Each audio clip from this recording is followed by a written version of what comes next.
ఉన్న బంగారాన్ని విడిపించి ఆ రోజు ఆన్లైన్ రేటుకే మేము కొంటాం. Sharma gold company. ప్రస్తుతం వివాహేతర సంబంధాలు నేరాలకు దారితీస్తున్నాయి. ప్రియుడి మోజులో భర్తను, ప్రియురాలి మోజులో భార్యను హత్య చేయడం ఎక్కువగా కనిపిస్తోంది. కేవలం పెద్దలు కుదిర్చిన పెళ్లిలోనే కాదు, ప్రేమ వివాహాల్లో కూడా ఇవి కామన్గా మారిపోయాయి. అక్రమ సంబంధాల కారణంగా కుటుంబాలు రోడ్డున పడుతున్నాయి. పిల్లలు అనాథలుగా మారుతున్నారు. ఇప్పుడు నంద్యాల జిల్లాలో కూడా అలాంటి ఘటనే చోటు చేసుకుంది.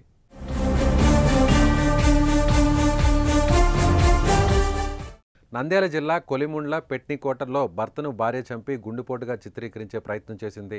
కానీ కుటుంబ సభ్యుల అనుమానంతో గుట్టు రట్టయింది. ఈ హత్య వెనుక భార్య ప్రియుడు ఉన్నాడనే అనుమానాలు కూడా కలకలం రేపుతున్నాయి.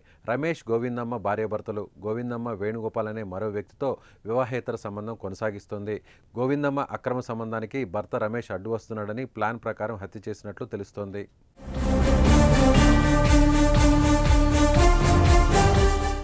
భర్తను చంపేసి గుండెపోటుతో మృతి చెందినట్లు సీన్ క్రియేట్ చేసింది.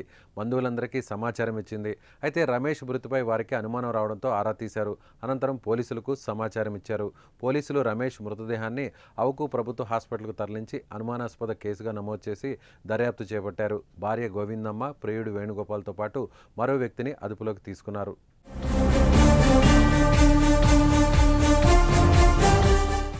రోజు ఎక్కడో ఓ చోట ఇలాంటివి బయటపడుతూనే ఉన్నాయి. చాలామంది కాపురాల్లో వివాహేతర సంబంధాలు చిచ్చు పెడుతూనే ఉన్నాయి. చిన్న కోరికల కోసం కొంతమంది అక్రమ సంబంధాలు నడుపుతూ అడ్డంగా దొరికిపోతున్నారు. పెళ్లైన తర్వాత కూడా వేరే వారితో సంబంధాలు పెట్టుకుని పచ్చని కాపురాలను చెడగొట్టుకుంటున్నారు. పరాయి వ్యక్తి మోజులో పడి తమ కాపురాలను కూల్చేసుకుంటున్నారు. భర్త పరాయి మహిళతో, భార్య పరాయి వ్యక్తితో పెట్టుకుంటున్న వివాహేతర సంబంధాలతో మీ జీవితాలు చిన్నాభిన్నమై సమాజంలో గౌరవం లేకుండా పోయే అవకాశం ఉంటుంది. మరి మీరేమంటారో కామెంట్ చేయండి. ఈ ఎఫ్ఐఆర్ ఉండడం వల్ల మా బావను చంపింది. గోవిందమ్మ, మా బావ పేరు రమేష్. మా అక్కకి ఇక్కడ తాడేపత్రి దగ్గర ఉన్న పుట్లూరు మంచిదో ఎఫ్ఐఆర్ ఉన్నది.